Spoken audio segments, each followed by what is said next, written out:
Okay, so this is just a short video on the Relic Blade Mark II, which I do think is the preferable Relic Blade to use. I think it has better elite damage. I believe it also has like more balanced light attack damage that's better at bursting down unarmored or uncarapace armored elites like maniacs and things like that. But it has some weird caveats and a lot of rather advanced or complex attack patterns. I'm in part making this video because I know that you had talked about how it's really weird to get into Horde clear or like mixed Horde clear attacks with this weapon. And I also wanted to talk a little bit about what the special attack power-up stance actually does.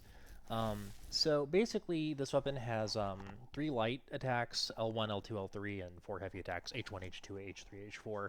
What's really weird with it is that it's very difficult to get into a Horde clear, mixed Horde clear type attack pattern quickly with this particular weapon. It really wants to focus on strike downs, and there is a way to basically convert from a Horde clear sweep pattern to a single target DPS pattern, but it's almost impossible without block canceling or push attacks to get to the opposite. So if you're clearing a mixed horde, you can clear the mixed horde and then very fluidly start killing single targets. But if you're killing single targets and you need to get a horde clear, it's very difficult to do that without dropping a little bit of your damage. So we have this volunteer crusher here. I think we have 50 poxwalkers over there, the Sun Damnation difficulty. So basically I have a strike down light 2, and then I have a really weird oblique Vanguard light 3. It's actually pretty good when it comes to like horde clear. I can actually show you over here that if I go strike down, you can cleave through enough poxwalkers with this unupgraded without even getting a critical hit to proc rampage. So you can cut through 3 trash enemies with it. The other interesting thing about this weapon is that it has, 4 heavy attacks. So it has more heavy attacks than light attacks. And these are a Vanguard 1, a Vanguard 2, an uppercut strike down, and a strike down for heavy 4. So for our heavies, we've got, again, Vanguard, Vanguard, strike down, strike down. So where this gets really interesting is that if we're trying to do single target DPS, it's really not that hard. Basically, we can just go strike down, and then start alternating heavy attacks. And if we do this, what it's basically going to do is just alternate heavy 3, heavy 4 over and over and over. Something I really like to do when I'm fighting like maniacs is if I go light, and then heavy, I can follow it up with another light attack. And you can actually get out a faster strike down combo that way. It doesn't do quite as much damage, especially against armor. Against armor, you're going to want to start alternating these heavies. But against like maniacs or shotgunners or anything like that, we can actually do this. So strike down, uppercut, light, uppercut, light, uppercut, light, which is pretty cool. When powered up, this will kill most enemies, usually in one combo, if I hit them, which, as you can see, I have incredible accuracy. Incredible accuracy with this weapon. Complete command of it. So again, strike down, cute, and there you go. So like one combo will kill a Crusher on Damnation pretty easily, and that's without crits, or any of my keystones or anything like that. So basically, these lights going into Horde clear by going, light 1, light 2. Okay, now we're at our heavy combos. We can either do the uppercut heavy attack or the uppercut light attack. They look almost identical. The heavy attack just hits a little bit harder, has some slightly better armor penetrating properties, and is a little bit slower. And then, of course, if we start going into light attacks afterwards, so light, single target, if we start doing light attacks, we can just restart the entire combo. So, yeah, that's your single target damage. Now, for Horde clear, it's a little bit more complicated. Basically, there are 3 ways to enter a Horde clear mode with this weapon. The least optimal way is going to be light, heavy, light, heavy, light, heavy. If we do that, we start going into a light 3, heavy 4 combo, which is really, really effective, actually. It's just that you end up having to basically whiff 2 attacks. Oops! Here we go. There we go. Ignore everything I said. So it's going to be light, heavy, light, heavy. So we have light 1, light 2, light 3, which is our first Vanguard attack. And then we start alternating into heavy. And that's actually heavy 4, I believe. No, it's not. Ignore what I said again. It's actually heavy 2. So let me show this to you real simple. light, light, light, heavy, light, heavy, light, heavy, light, heavy, light, heavy, light. You get the point. Very effective, very good horde clear. As you can see, even without powering it up, without using any capstones or, you know, Fury of the Faithful or anything, it's capable of killing 50 boxwalkers in like 10 seconds. The slightly more costly but more efficient way to go into a horde clear mode, and this can be used basically to interrupt any combo that you're in, would be to use a push attack, which would look like this. This weapon's push attack is a Vanguard sweep from left to right, and it actually is quite high damage and quite high stagger. So the problem with this is that it uses your stamina. If you don't want to use stamina, and then you probably need to go ahead and go light, light, light, heavy.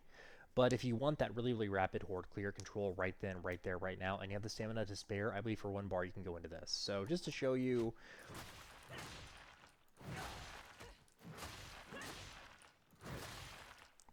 So that would be 2 rotations of this push attack into light into heavy. Now, once we do the push attack and we go into that Vanguard light attack and then the heavy sweep attack, we can just cycle those just like we did earlier. So push attack, light, heavy, light, heavy, light, heavy, light, heavy, so on and so forth. The idea is that the push attack is a way for you to get into just trash clear as quickly as possible. So that is the rapid option, but it's a little bit more costly. The final way to get into the horde clear pattern is the most time consuming, but it maximizes your area control, and that is to use your heavy 1, heavy 2 Vanguard sweeps. And that would look like this: heavy 1, heavy 2, light 3, and then you go back to heavy 1, light, heavy, light, heavy. So I like to use this if I'm opening up on a mixed horde with Fear of the Faithful, roll a charge, and then I will do this kind of thing. And as you can see, you get a tremendous amount of AoE spread damage very quickly, but the problem is that you are very vulnerable while you're doing this because you're charging a heavy attack. There are 2 ways around this. I mean, I guess there's a third way, which I should, you know, use as a premiere, which is you could get good. But, you know, if you don't want to do that like me, then what you would do is you would use one of these talents. So the 2 talents that are going to prevent you from basically getting stuffed while you're trying to charge these Vanguard heavies would be thy Wrath be Swift. This actually procs against all attacks. So it's not just melee attacks. That's not correct. It's all attacks, including ranged attacks. You cannot be stunned by attacks that are not disabling attacks when you have thy Wrath be Swift. The alternative would be Punishment, which I'm using here. Punishment is basically going to ensure that while you are in a horde, the horde very quickly will not be able to stagger you whatsoever. Unfortunately, it only lasts for 5 seconds, but uninterruptible is the same thing as what thy Wrath be Swift grants you. It makes it impossible to stagger you with any attack whatsoever.